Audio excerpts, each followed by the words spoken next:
네, 북한의 경우에는 굉장히 전염병에 민감합니다. 최근에 메르스 확산 여부에도 촉각을 곤두세우고 있는데요. 해외 노동자들의 귀국을 일시 중단시키고 또 매일매일 주민들의 체온을 체크하고 있다고 합니다.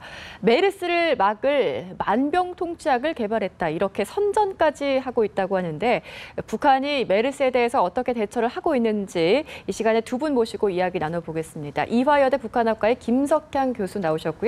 또 북한에서 의사로 활동하고 2011년에 한국으로 들어오신 분입니다. 최정훈 씨 모시고 이야기 나눠보도록 하겠습니다. 어서 오세요. 안녕하세요. 네, 교수님, 일단 지난해죠. 에볼라 바이러스 때는 외국인들 입국까지 금지시키고 굉장히 좀 철저하게 대비 태세라는 모습이었는데, 이번에 메르스는 어땠습니까? 그때와 비교를 좀 할 수 있을까요? 네, 그때만큼 심각하게 하는 것 같지는 않아요. 그때는 그러니까 에볼라 바이러스 때는 북한이 정말 겁을 먹고 있구나 하는 느낌이 확 들어올 정도로 외국에서 들어오는 사람뿐만 아니라 북한 주민 중에서 굉장히 고위층, 예를 들어서 그 최룡해 같은 사람도 그때 그러니까 중국을 갔다가 입국하면서 21일 동안 격리시켰거든요. 예. 그러니까 그냥 못 나오게. 그러니까 완전히 그 전염병이 들어올 수 있는 통로를 원천적으로 차단을 해서 전체적으로 막았기 때문에 이렇게 밖에서 이렇게 저희가 보기에도 진짜 이번엔 겁을 먹고 있구나 하는 생각을 하고 있었는데, 예. 지금은 그 정도는 아닌 것 같고요. 그 대신 주민들한테 노동신문이나 뭐 조선중앙 텔레비전을 통해서 손 씻고 뭐 공기 환기하고 그 뭐 위생 시설을 갖추고 또 뭐 발열이나 뭐 이런 증상이 있으면 보건당국에 연락하고 또 이렇게 그 체온 재는 거, 체온재라고 얘기를 하고 뭐 그리고 뭐 저희한테 개성공단 쪽으로 들어가는 것 때문에 그 방역 장비 같은 거 그러니까요. 그 장비들을 요청을 네, 했더라고요. 하기도 하고, 그러니까 예. 그거는 이제 그러니까 그쪽에서 보기에 남조선 사람들이 예. 매일 왔다 갔다 하는 곳이 그 개성공단이잖아요. 그러니까 거기에 들어오는 근로자들을 통해서 메르스가 전파될까봐라는 그런 명분을 내세워서 이런 걸 요청하기도 하고 그렇기는 한데, 예. 사실은 체온계를 충분할까 하는 생각이 저는 좀 있어요. 수량이. 그러니까, 예. 그래서 그러니까 그 북한 주민들의 이 호담당 의사를 통해서 매일매일 이 주민들의 체온을 잰다고 하는데, 그게 사실은 물리적으로 불가능하거든요. 그러니까 이 호담당 의사 한 분이 그 자기가 담당하고 있는 수백 세대의 주민들, 그러니까 수백 세대라고 하면 사실 몇천 명인 그럴 거잖아요. 수 있죠. 예. 이 사람들의 체온을 매일같이 재면 이 의사는 아무것도 안 하고 그것만 해야 되는데 그게 현실적으로 될까? 그리고 그 체온계는 또 충분히 있나 하는 것도 좀 걱정스럽긴 합니다. 예, 일단은 본격적으로 북한이 이번 메르스 차단에 네. 어떻게 나서고 있는지를 좀 질문을 드려볼 텐데, 최정훈 선생님께서는 비교적 최근에 좀 네. 국내로 넘어오셨습니다. 2011년에 오셨죠? 12년을 왔습니다. 2002년에 오셨군요. 그럼 굉장히 좀 최근 상황까지도 저희가 증언을 들어볼 수 있을 것 같은데, 북한에서 의사로 또 활동을 하셨기 때문에 전염병에 대한 어떤 대처나 의료 상황에 대해서 조금 자세하게 아실 것 같습니다. 북한에서 이 메르스 때문에 국가 비상 방역 위원회를 개최했다고 하는데, 일단은 이 위원회에서 어떤 활동을 하게 되는지 좀 소개를 해주시죠. 네. 우선 국가 비상 방역 위원회가 당, 행정, 그러니까 해당 실무자들 예. 이렇게 세 가지 부류의 이런 그룹이 형성돼 가지고 중앙에서 하부 말단까지 이렇게 전개해 가지고 중앙에서는 그 남한이라든가 국제사회에서 현재 돌아가고 있는 전염병 상황을 종합해 가지고 하부에가 전달해 줍니다. 그리고 해당 중앙 차원에서 지시문이라든가 해당 뭐 선정 건병 요관 같은 거 이런 것들을 하부에까지 전달하는 거죠. 또 하부에서는 그런 걸 받아 가지고 주민들한테 선전이나 건병 같은 이런 조치를 취합니다. 예. 그리고 이런 주민들 차원에서 이제 같은 선전 건병을 해 가지고 유혈자 있거나 혹은 이상 증상이 있거나 하는 주민들에 한해서 또 중앙에 인원수를 장악해가지고 보고도 하고, 원래 시스템 자체는 이렇게 되어 있습니다. 결국에는 주민들의 어떤 건강 상태라든가 동향을 조사를 해서 그걸 네. 취합을 해서 이제 보고하는 역할을 한다는 말씀이신데, 네. 이게 시스템적으로 잘 좀 원활하게 진행이 됩니까? 어떻습니까? 시스템은 뭐 나름 형식적으로는 잘 돼 있다고 봐야죠. 잘 돼 있는데 이것이 실제 그 현장에서 예. 제대로 진행될 수 있는가 하는 거죠. 다시 말하면 유혈자 있다. 유혈자 있으면 이 사람이 균이나 바이러를 채취해 가지고 분리를 해야 되는데 예. 이런 과학성 진단에서 과학성이 보장 안 됩니다. 그러니까 두 번째로는 자 설사 뭐 메르스 뭐 확인됐다, 어떤 전염병이 확진됐다 하게 되면 예. 이것을 그 대처해 가지고 하게 되면 격리를 시켜야 되는데 격리가 안 되는 거죠. 격리는 하려고 조치는 취해집니다 일단. 하지만 격리되게 되면 그 사람 모든 활동을 중단하고 격리 시설이 있어야 되지 않습니까? 예. 그러자면 그 사람 생존을 어떻게 보장합니까? 북한 같은 경우에는 북한 주민들이 매일 나가서 하루 보러 하루 사는 이런 상황이기 때문에 그럼 그 사람은 집에 있으면 국가적으로 그 사람의 생존을 보장해줘야 되는데 이런 거 따라가지 않는다는 거죠. 때문에 격리 자체가 사실은 형식에 불과한 겁니다. 그렇군요. 네. 메르스 환자가 만약에 확진 판정이 나오더라도 여기에 대처할 능력이 없다. 이런 없죠. 말씀이시죠? 아직까지 북한에서는 메르스 환자는 나오지는 않은 상황인데요. 네. 북한에서 의례적으로 이제 도에서 도를 이동할 때는 여행증이라는 거를 네네. 발급한다고 제가 들었습니다. 그런데 사실상 이 여행증 발급을 중단했다고 하는데 이 얘기는 움직이지 마라. 어쨌든 그런 부분에 대해서 좀 예방을 하고 차단하는 의미인 것 같은데 또 북한에 있는 여러 해외 근로자들이 있지 않습니까? 네. 일시적이지만 귀국 금지를 또 조치를 했다고 합니다. 어떻게 보면은 글쎄 에볼라 때보다는 조금 미약할 수 있지만 너무 좀 과잉 대응하는 거 아닌가 이런 생각이 드는데 어떻게 좀 보셨습니까?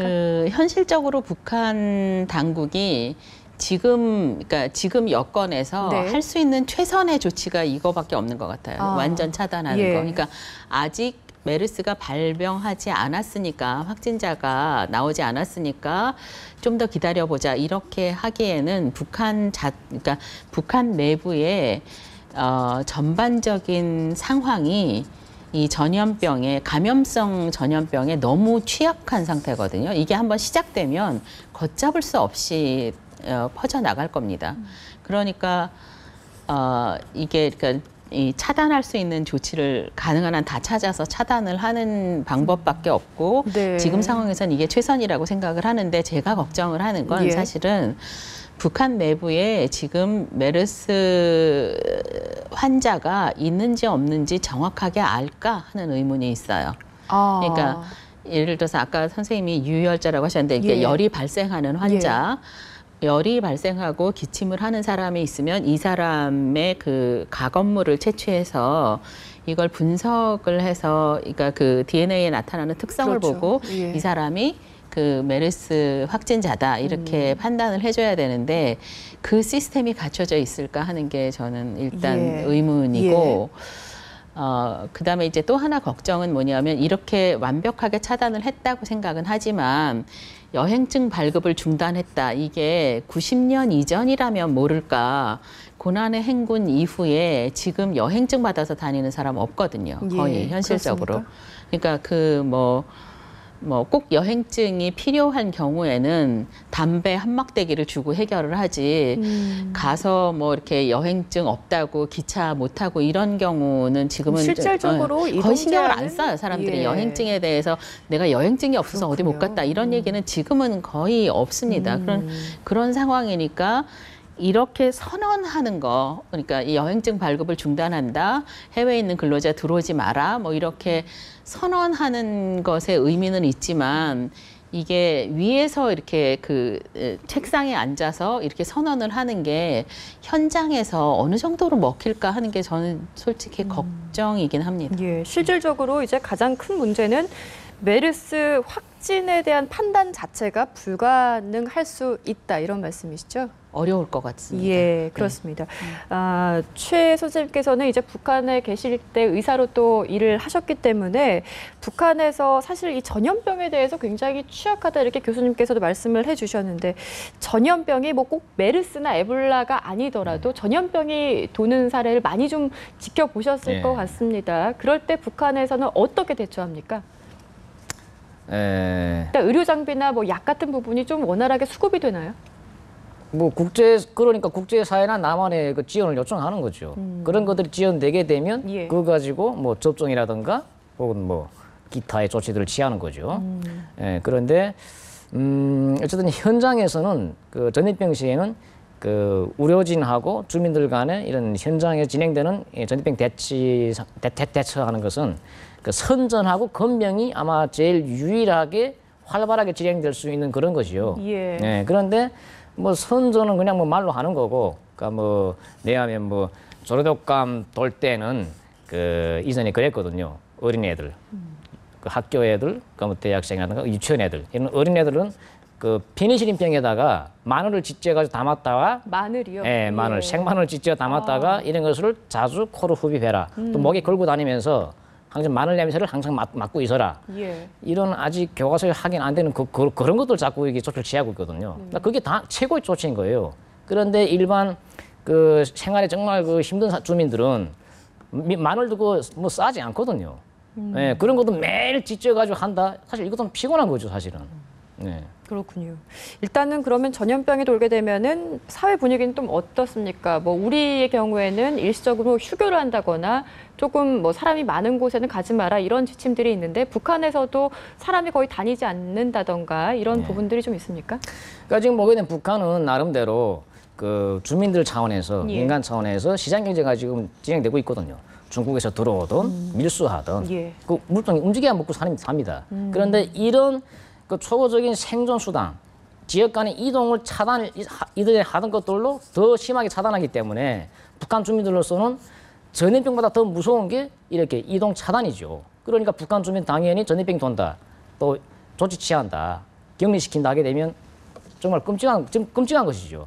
전염병보다도 오히려 생업이 더 생존이 더 안 되기 때문에 끊기는 게 더 무서울 수 예, 있다. 그리고 이런 사회적인 국가적인 분위기. 차원에서 이렇게 생존 수단을 그 지원해 주게 되면 그건 무서운 거 없죠. 근데 예. 북한에서는 지심은 지금 나가지만 방침은 좀 나가지만은 그 다른 생존 수단을 보충해 준 것이 전혀 보장 안 돼 있다는 겁니다.